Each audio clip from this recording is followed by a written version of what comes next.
இன்னைக்கு நம்ம பார்க்கக்கூடிய தலைப்பு என்ன அப்படின்னு பார்த்தீங்கன்னா இஞ்சி.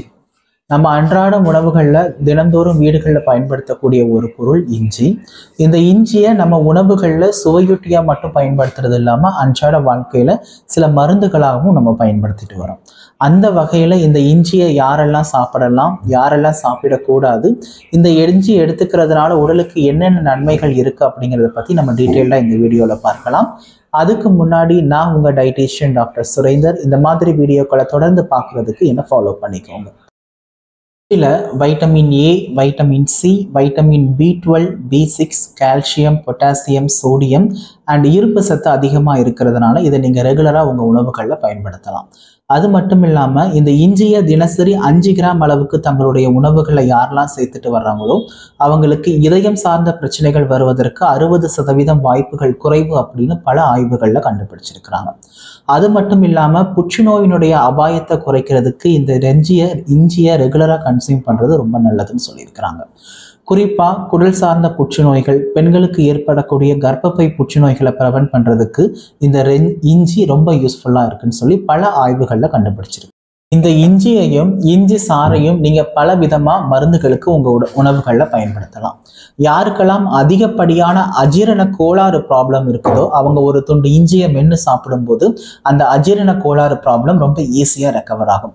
குழந்தைகளுக்கு இல்லை வயதானவங்களுக்கு பசி உணர்வு சுத்தமாக இல்லை அப்படின்னாலும் இந்த இஞ்சியை நீங்கள் சாராவோ அல்லது ஒரு துண்டு இஞ்சியை மென்று சாப்பிட சொன்னீங்க அப்படின்னா அந்த பசி உணர்வு அப்படிங்கிறது அதிகரிக்கும்.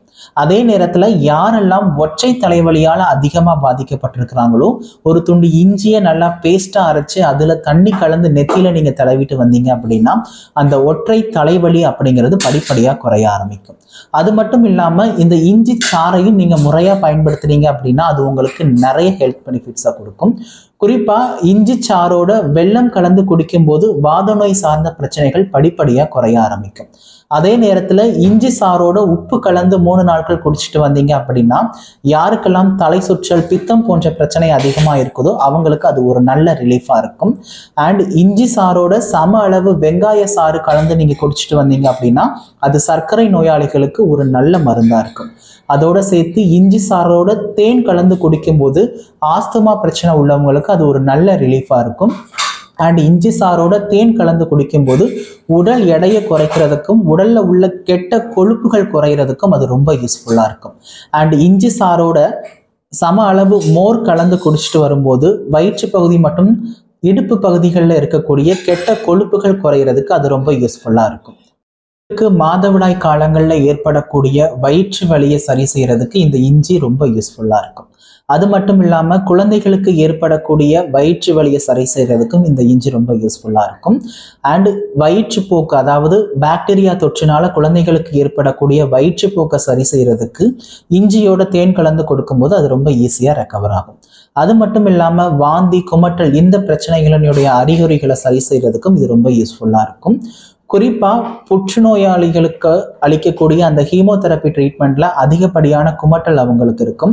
அந்த குமட்டலை ப்ரிவென்ட் பண்ணுறதுக்கு ஹீமோதெரப்பி ட்ரீட்மெண்ட் ஸ்டார்ட் பண்ணுறதுக்கு ஒரு 15 நிமிஷங்களுக்கு முன்னாடி 1-2 கிராம் அளவுக்கு இஞ்சியை சாப்பிட்டுட்டு அவங்க ஹீமோதெரப்பி ட்ரீட்மெண்ட்டுக்கு போகும்போது அந்த குமட்டல், வாந்தி அப்படிங்கிறது 91% கட்டுக்குள்ள இருக்கு அப்படின்னு சொல்லி பல ஆய்வுகளில் இப்போ ரீசெண்டாக கண்டுபிடிச்சிருக்கிறாங்க. சவ்வு சார்ந்த பிரச்சனைகளுக்கு இந்த இஞ்சி ரொம்ப யூஸ்ஃபுல்லாக இருக்கும் அப்படின்னு சொல்லி பல ஆய்வுகளில் கண்டுபிடிச்சிருக்கிறாங்க. மெடிசினல் ஃபுட் அப்படிங்கிற ஒரு மேகசினில் வெளிவந்த ஆய்வின்படி இஞ்சியில் இருக்கக்கூடிய ஜிஞ்சரால் அப்படிங்கிற மூலக்கூறு ருமட்டாய்டு மூட்டு வலிகளுக்கு ஒரு ஆரம்ப காலத்தில் ஒரு நல்ல வலி நிவாரணியாக இந்த இஞ்சி இருக்குது அப்படின்னு சொல்லி கண்டுபிடிச்சிருக்கிறாங்க. அது மட்டும் இல்லாமல் ஹாங்காங் பல்கலைக்கழகம் நடத்தின ஆய்வின்படி மூட்டு வலி இருக்கிறவங்களுக்கு அந்த தசை இறுக்கத்தை சரி செய்யறதுக்கு இந்த இஞ்சி ரொம்ப யூஸ்ஃபுல்லாக இருக்குது அப்படின்னு சொல்லியும் அந்த இஞ்சியினுடைய எண்ணெய்கள் ரொம்ப யூஸ்ஃபுல்லாக இருக்குன்னு சொல்லியும் இந்த ஆய்வில் குறிப்பாக கண்டுபிடிச்சிருக்கிறாங்க. அது மட்டும் இல்லாமல் ஸ்போர்ட்ஸ் பர்சன், நிறைய உடற்பயிற்சி வீரர்களுக்கு ஜார்ஜியா பல்கலைக்கழகம் நடத்தின ஆய்வின்படி தொடர்ந்து 11 நாட்கள் அந்த இஞ்சியை ட்ரையாகவும் பச்சையாகவும் அந்த வீரர்களுக்கு கொடுக்கப்பட்டு நடத்தின ஆய்வின்படி 90% அந்த உடல் சார்ந்த வலிகளையும் மூட்டு வலி, உடல் வலியை ப்ரிவென்ட் பண்ணுறதுக்கு இந்த இஞ்சி ரொம்ப யூஸ்ஃபுல்லாக இருக்குது அப்படின்னு சொல்லி ஜார்ஜியா பல்கலைக்கழகம் நடத்தின ஆய்வின்படி கண்டுபிடிக்கப்பட்டிருக்கு. அதிகப்படியான மைக்ரைன் தலைவலியை சரி செய்யறதுக்கு இந்த இஞ்சி ரொம்ப யூஸ்ஃபுல்லாக இருக்குது அப்படின்னு சொல்லி பல ஆய்வுகளில் கண்டுபிடிச்சிருக்கிறாங்க. ஃபைட்டோ ரிசர்ச் அப்படிங்கிற மேகசின்ல வெளிவந்த ஆய்வின்படி ஈரான்ல நடத்தின ஒரு ரிசர்ச்ல இஞ்சியில எடுக்கக்கூடிய ஸ்மார்ட் ரிஃப்டன் அப்படிங்கிற மருந்து ஒற்றை தலைவலின்னு சொல்லக்கூடிய, அது மட்டும் இல்லாம இந்த மைக்ரைன் தலைவலிகளுக்கு ஒரு நல்ல மெடிசினா இருக்கு அப்படின்னு சொல்லி கண்டுபிடிச்சிருக்கிறாங்க. ஸோ இந்த அளவுக்கு ஹெல்த் பெனிஃபிட்ஸ் இருக்கக்கூடிய இந்த இஞ்சியை அன்றாடம் உங்க உணவுகள்ல தேவைப்படுற அளவு சேர்த்துட்டு யாரெல்லாம் சாப்பிடக்கூடாது அப்படிங்கிறத பத்தி பார்க்கலாம். இந்த இஞ்சியை கர்ப்ப காலங்கள்ல கர்ப்பிணி பெண்கள் அதிகமா எடுத்துக்கிறத தவிர்க்கிறது ரொம்ப நல்லது. குறிப்பா கர்ப்பிணி பெண்கள் ஃபர்ஸ்ட் ட்ரையாம்ஸ்டர் அண்ட் செகண்ட் ட்ரையாம்ஸ்டர்ல இந்த இஞ்சியை அதிக அளவு எடுத்துக்கிறாம இருக்கிறது ரொம்ப நல்லது.